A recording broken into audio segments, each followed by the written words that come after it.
Hello, ನಮಸ್ಕಾರ ಸ್ವಾಮಿ. ಎಲ್ಲರೂ ಆರಾಮ? ಆಫೀಸ್ಗೆ ಲೇಟ್ ಆಗಿಬಿಟ್ಟಿತ್ತು.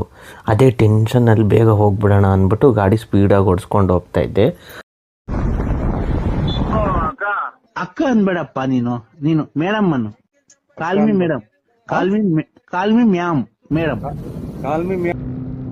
ಆದರೂ ಇದೇನು ಗುರು ಅಂತ ಅಂದ್ಕೊಂಡು ನಿಧಾನಕ್ಕೆ ಹೊರಡೋಣ ಅಂತ ಯೋಚನೆ ಮಾಡಿಕೊಂಡೇ ಹೋಗ್ತಾ ಇದ್ದೆ. ಸಿಗ್ನಲ್ ಹತ್ರ ಬಂದು ನಿಂತ್ಕೊಂಡೆ. ಅದಾದಮೇಲೆ ಸರಿ ಅಂದ್ಬಿಟ್ಟು ಇನ್ನೇನು ಸಿಗ್ನಲ್ ಬಿಡ್ತು, ರೋಡ್ ಬೇರೆ ಖಾಲಿ ಇತ್ತಾ, ಸರಿ ಚಚ್ಕೊಂಡು ಹೋಗ್ಬಿಡೋಣ ಅಂದ್ಬಿಟ್ಟು ಮತ್ತೆ ಸ್ಪೀಡಾಗಿ ಹೋದೆ. GT ಅವ್ರು ಬಂದು ಫ್ಲೈ ಬೈ ಹಾಕಿದ್ರು. ನನಗಂತೂ ಲಾಡು ಬಂದು ಬಾಯಿಗೆ ಬಿದ್ದಂಗೆ ಆಯಿತು. ಸರಿ ನಾವು ಜೋರಾಗಿ ಓಡಿಸ್ಕೊಂಡು ಹೋಗೋಣ ಅಂತ ಅಂದ್ಕೊಂಡೆ. ಅಷ್ಟರಲ್ಲಿ ರೋಡ್ ಸರಿ ಇರಲಿಲ್ಲ, ನಿಧಾನಕ್ಕೆ ಹೋಗ್ತಾಯಿದ್ದೆ ಒಂದು ಆ್ಯಾವ್ರೇಜ್ ಸ್ಪೀಡಲ್ಲಿ.